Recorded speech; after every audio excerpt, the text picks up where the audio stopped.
The vast majority of vehicles sold today do really well in all of the Institute's original crash test programs. This is great news for consumers, and it's only possible because the insurance industry has funded IHS to do this work consistently for the past 30 years, and the automakers have responded to the testing by improving their designs.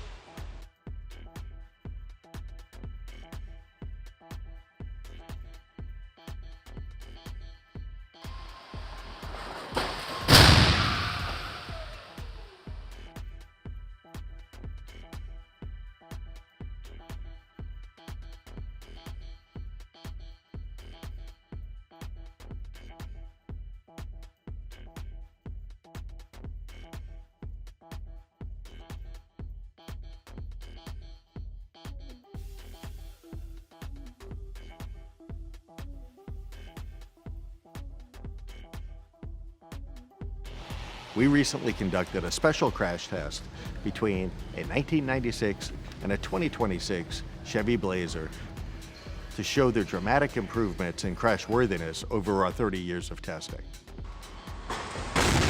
The new Blazer did very, very well. All of the crash energy was absorbed up front where it should be, and that kept the occupant compartment intact. This occupant was going to walk out of this vehicle with very little risk of injury.